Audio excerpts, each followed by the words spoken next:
Le Bitcoin n'est pas mort. Le marché souffre d'un coup de mou et les ETF y sont pour beaucoup. Il y a quelques années, en pleine panique liée à la Covid-19, le prix du Bitcoin a chuté sous la barre des 5 000 €. Les marchés s'effondraient, les bourses s'écroulaient, le monde entier était confiné et beaucoup pensaient « c'est la fin de l'expérience Bitcoin ». Et puis, que s'est-il passé? La bulle a-t-elle finalement éclaté ou les événements suivants nous ont-ils donné tort? Attendez. Aujourd'hui, la situation est différente. Le Bitcoin n'est plus un simple gadget pour passionnés d'Internet. Il est présent dans les ETF réglementés, les bilans des entreprises, les débats gouvernementaux et les portefeuilles bancaires. Pourtant, la peur revient, non pas à cause d'un virus, mais à cause de quelque chose de plus insidieux, des sorties massives de liquidités des ETF, des chutes de prix brutales et des titres annonçant un hiver des crypto-monnaies. La question est, le Bitcoin est-il en panne ou sommes-nous simplement déçus? Aujourd'hui, je vais vous expliquer ce qui se passe réellement avec le Bitcoin, pourquoi les ETF semblent faire plus de mal que de bien et pourquoi nous pourrions encore connaître une forte correction au sein d'un marché haussier beaucoup plus large. Suivez-moi. Découvrons-le ensemble.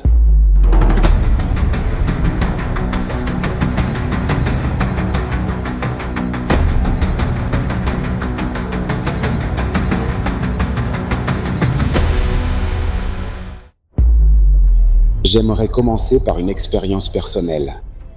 Mi-2020, au plus fort de la panique liée à la Covid, le Bitcoin oscillait entre 4 000 et 5 000 €. L'atmosphère était presque apocalyptique. Les marchés traditionnels s'effondraient, les pays fermaient leurs frontières. Personne ne savait si le système financier allait tenir le coup. À ce moment-là, la peur était existentielle. Et si c'était la fin? Et si le Bitcoin n'était qu'une mode passagère et ne se remettait jamais?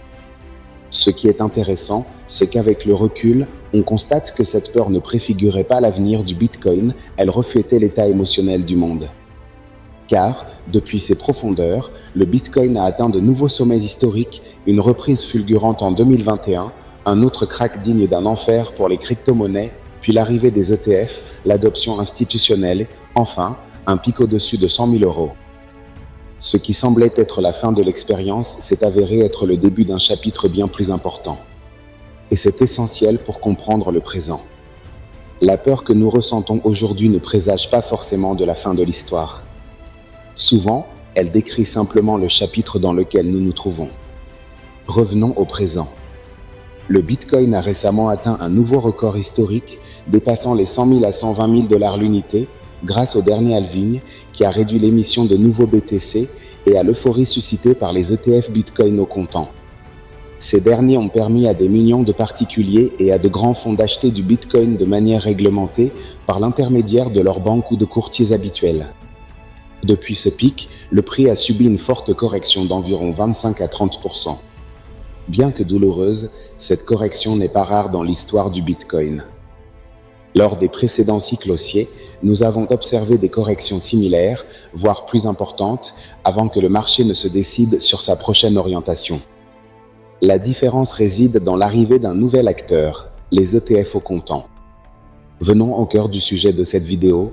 Les ETF Bitcoin font-ils plus de mal que de bien, ou le marché est-il simplement en train de se stabiliser à moyen terme?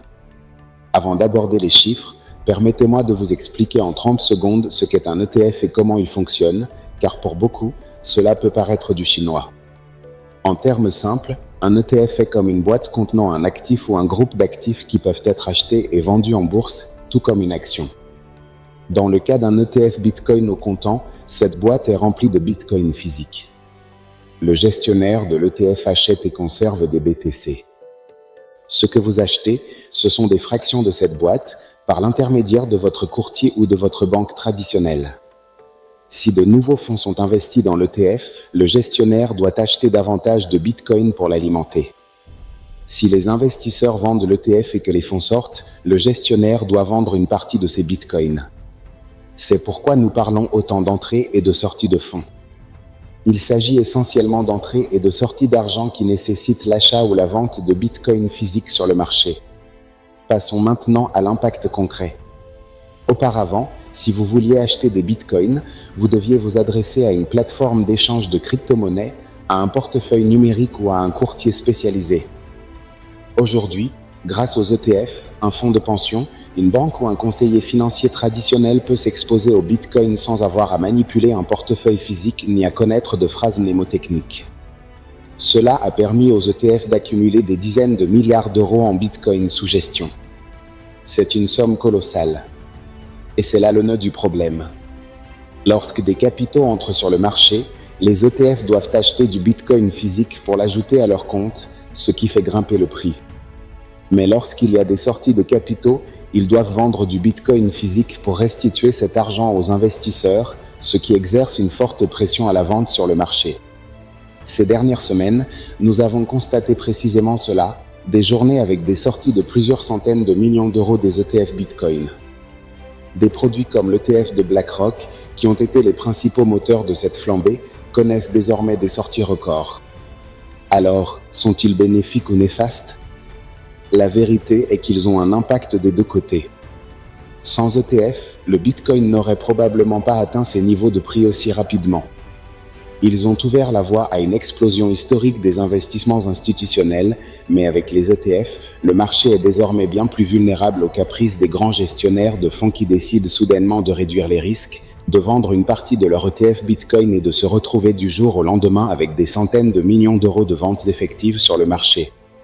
Autrement dit, les ETF sont un accélérateur. Ils amplifient les sommets comme les creux. Avant de poursuivre, je tiens à souligner un point. Si ce contenu vous aide à mieux comprendre l'actualité du Bitcoin et des crypto-monnaies, je vous invite à vous abonner à la chaîne. Vous y trouverez des analyses claires, sans exagération ni promesses miraculeuses, pour prendre des décisions éclairées et sereines. N'oubliez pas que tout ce que nous partageons est à visée pédagogique et ne constitue en aucun cas une incitation à investir. Il est essentiel de toujours effectuer vos propres recherches et évaluations. Tenez compte de votre situation personnelle avant de prendre des décisions financières. Activez les notifications pour ne manquer aucune vidéo et rejoignez-nous dans ce nouveau système financier émerge. Bien, continuons.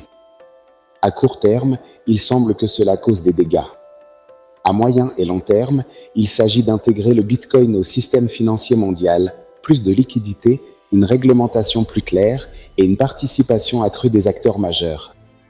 Mais le prix à payer, si vous me permettez cette redite, est celui de cette intégration. Revenons à notre comparaison. Pendant la pandémie de Covid, alors que le Bitcoin oscillait autour de 4 000 ou 5 000 euros, la crainte était, et s'il disparaissait pour toujours ? Aujourd'hui, la crainte est différente. Jusqu'où peut-il chuter dans un système qu'il a déjà adopté ? On ne se demande plus si le Bitcoin va disparaître demain. On se demande plutôt si les ETF vont continuer à vendre, si la Réserve fédérale va continuer à resserrer son étau avec des taux d'intérêt élevés, si les grands fonds vont continuer à réduire leur exposition aux actifs risqués. C'est une crainte plus technique et financière, moins existentielle.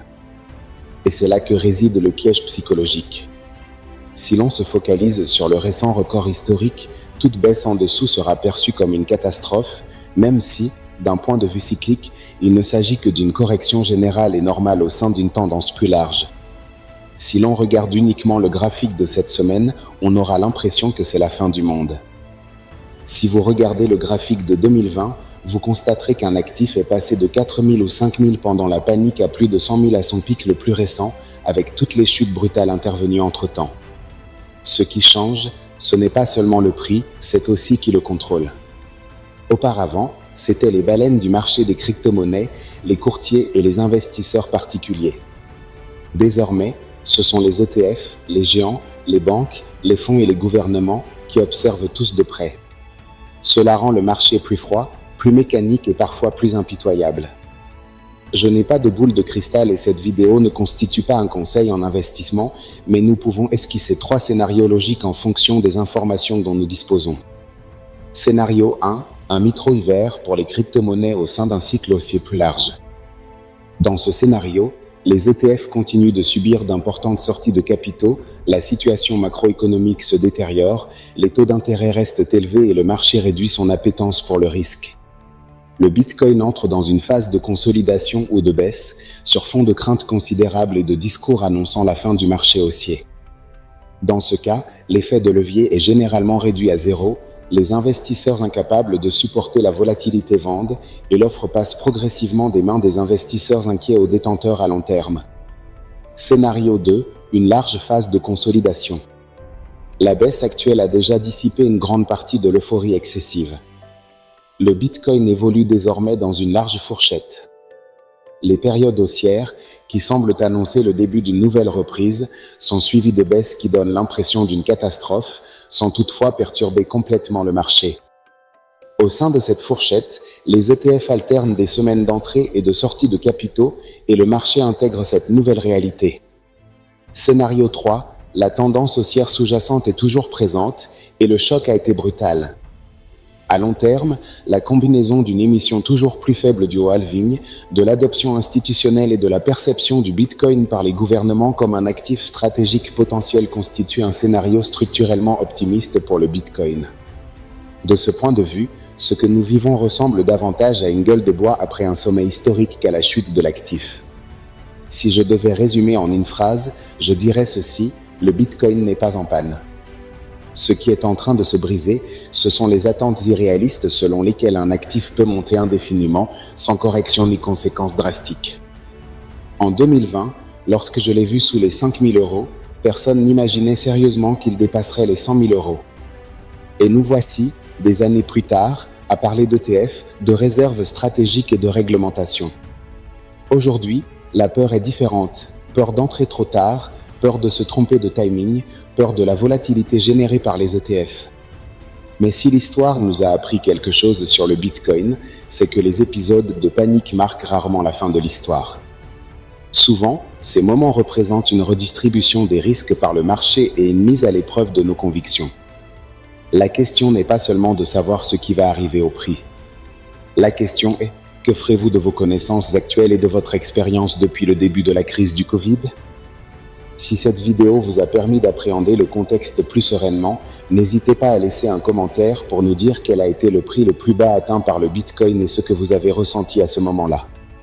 À la fin de cette vidéo et dans la description, vous trouverez un lien vers une vidéo plus détaillée sur les ETF Bitcoin, leur fonctionnement et leur fonctionnement. Abonnez-vous, aimez, partagez et commentez. À bientôt pour un nouvel épisode.